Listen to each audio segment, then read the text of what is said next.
like there's so much around this COP26, but I mean, I feel like nothing is gonna change, and we know the dire circumstances. So what's your I think you hit it best when it says a PR stunt. That's all it is.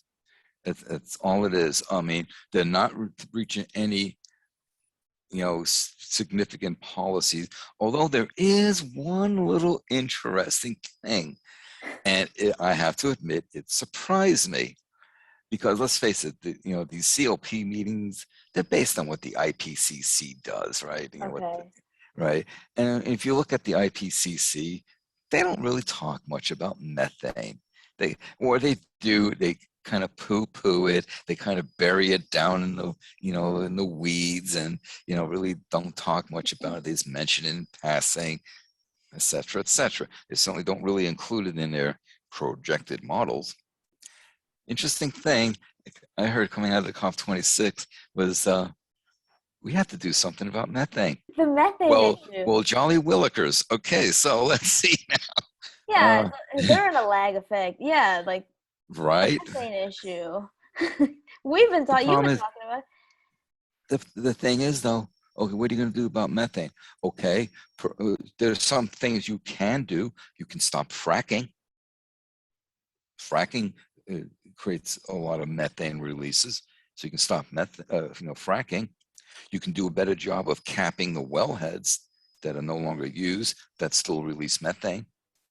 Okay, but will that stop the methane being released from the permafrost, from the seafloor, whether it's biogenic or thermogenic sources? Will it stop that? Answer, no.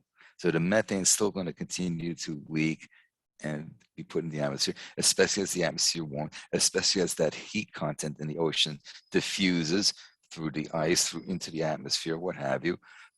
We're still warming up the atmosphere, so you're still getting those positive feedback loops, still having the thawing, you still have the land exploding in Siberia, literally having blowouts of methane. I know. And now we're seeing, as I just discussed in that recent video of mine, the sources of methane in the lab tab, we now have a thermogenic, not biogenic, which is basically explosive amounts of methane being released from, methane that's trapped within rock formation, and then you melt, thaw out the substrate, and all of a sudden there's a conduit, and boom, you're just having huge amounts of methane literally exploding out and being released.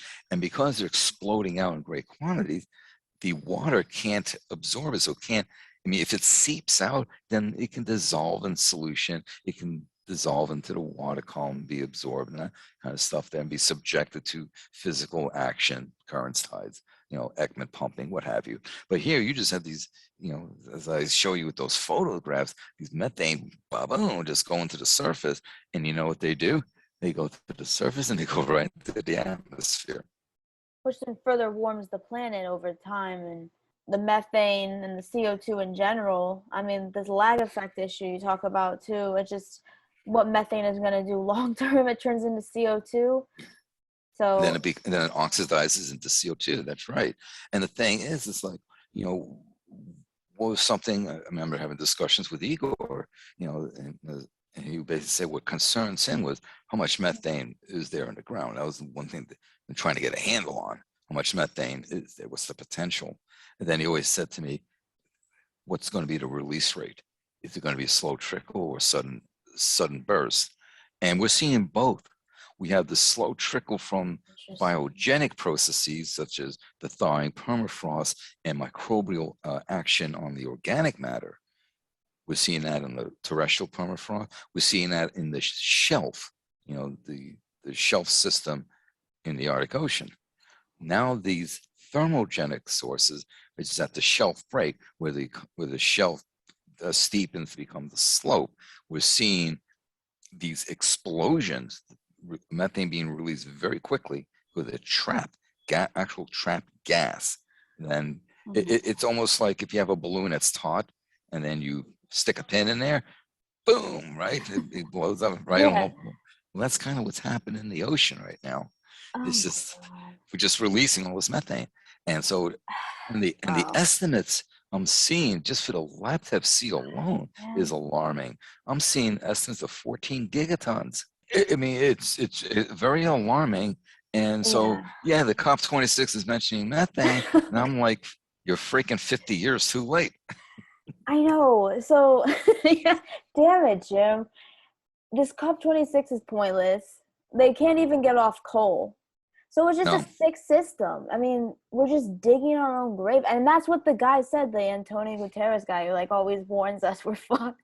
And then like, but they just continue on, you know, and because I guess these politicians are working for these companies that don't want to stop. I know there's like a connection, obviously, like but yep, still, it's just I don't know, Jim. And like you said, end stage capitalism. It's just it's very alarming, and I know it's like accelerating too. So it seems like it's it going to is. become more and more unstable, like politically, even in obviously like the America, you know, can't. Well, Yeah, I keep going back to the concept, and we've mentioned this before, but humans have perturbed the system. So the system is in a perturbed state. It is trying to find its new equilibrium state, but because the system keeps getting perturbed, Earth cannot settle on a new equilibrium state. It cannot settle on its new quote unquote normal. So you get this crazy shit going on. And yeah, I mean, it's chaos theory, really. I mean, but yeah, it's just you have all these perturbations going on, and everything's just wildly out of control. I mean, and that's what we're seeing. We're seeing things out of control. And here's something else the scientists need to get a handle on, and we just don't know. We had those massive fires in Siberia. Well, the fires were so hot that the firefighters couldn't get close to fighting them. So they had to let them burn out. And so now you have this massive, intense fires, intense heat. What do you think that did to the ground? It massively dried out the ground, but it did what? It warmed up the ground so much that it started yeah. to thaw. We Oh, accelerated the thawing of the soils, and so now guess what? The methane leaking is now increased there as well.